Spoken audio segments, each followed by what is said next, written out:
쉽고 얕게 알려주는 교과서전입니다.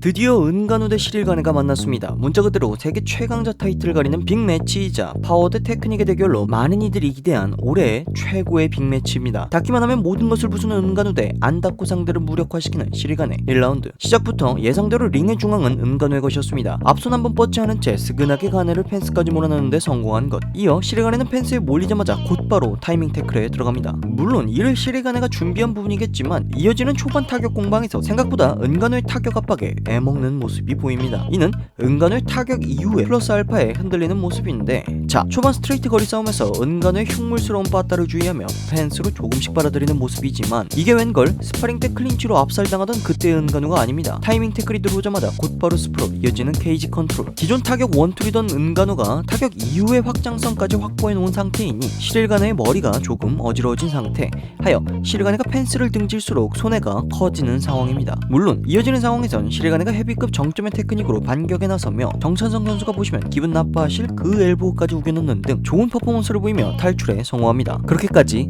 딱 2분. 그렇습니다. 은간우 지쳤습니다. 눈에 띄게 스피드와 반응성이 떨어진 모습인데 이때부터 시릴가네는 앞손을 뻗기 시작하며 펜스에 몰릴 때마다 곧바로 사이드 탈출. 은간우를 조금씩 갉아먹기 시작합니다. 어찌 보면 초반에 행한 모든 것이 이를 위한 빌드업이 아닐까 싶을 정도의 모습. 이후 은간의 체력을 완전히 방전시키기 위해 니킥을 던져가며 클린치 게임에서도 주도권을 챙기려는 모습인데 생각보다 영향력이 있어 보였습니다. 만 은간우가 레슬링 게임을 시작하며 더 이상 시릴가네가 자르는 빰 클린치의 영역에 머무르기를 거부했고 규격 외의 완력으로 시릴가네의 허리를 제압하며 펜스로 꾸기는데 성공합니다. 물론 니킥 타이밍에 맞춰 또다시 스위치에 성공한 시릴가네. 그렇게 두 선수의 소싸움하니 클린치 게임 주도권 쟁탈전과 같았던 1라운드가 종료. 2라운드부터는 연비 좋은 시릴가네가 지친 은간우의 중앙 점유율을 저지 보다 본격적으로 시릴가네 특유의 악랄한 아웃파이팅이 시작됩니다. 근데 문제는 지난 1라운드처럼 니킥으로 데미지를 쌓으려다 스크램블 상황이 오면 규격의 완력을 온몸으로 받아내며 케이지 레슬링 게임이 돼버린다는 것 하여 위로는 잽, 밑으로는 스피닝 힐킥, 딥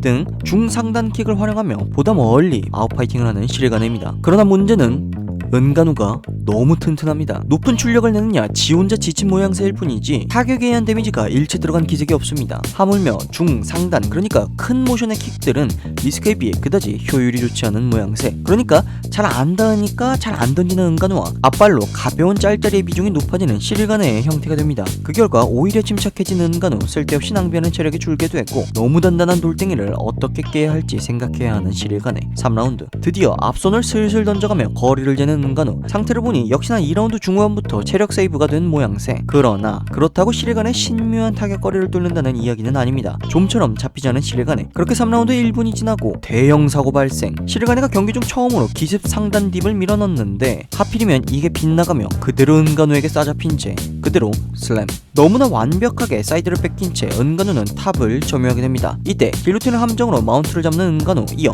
허리를 세우는 시릴가네를 상대로 손목 컨트롤, 이에 차라리 역방향으로 백을 내주며 마운트를 탈출하려는 시릴가네. 이때를 놓치지 않은 은간우 곧바로 백마운트 시도. 하지만 시릴가네 안정적으로 터틀 포지션에 돌입, 케이지까지 끌고 가며 케이지를 기대며 일어서려 합니다. 은간우 바보 아님. 곧바로 다리를 빼며 포지션을 무너뜨리는데 시릴가네는 그냥 천재 맞음. 오히려 역으로 은간우를 케이지에 가둬놓으며 포지션을 회복하는데 성공합니다. 분명 결이 다른 정상급 스트라이커들의 대결로 대흉군 떨리는 타격전으로 경기가 진행되리라 예상했건만 두 선수의 농밀한 그래플링 공방이 지속됩니다. 하여 두 선수는 각각 타이밍을 뺏거나 순간적인 체중 이동으로 테크닉 중심의 그래플링을 보여주는 시릴가네와 기괴한 완력의 파워 레슬링을 보여주는 은간우의 대결로 변모합니다. 결국 압도적인 무력 앞에 기술은 의미가 없다는 밥셉 선생님의 말이 맞았던 것일까? 시릴가네 역시 지치며 발이 느려지자 은간우의 타격에 이은 레벨 체인지 태클에 잡히게 됩니다. 물론 교과서 같은 대응을 보여준 시릴가네지만 은간우는 교과서를 찢어 뿌리째 뽑아 시릴가네를 눕혀버립니다.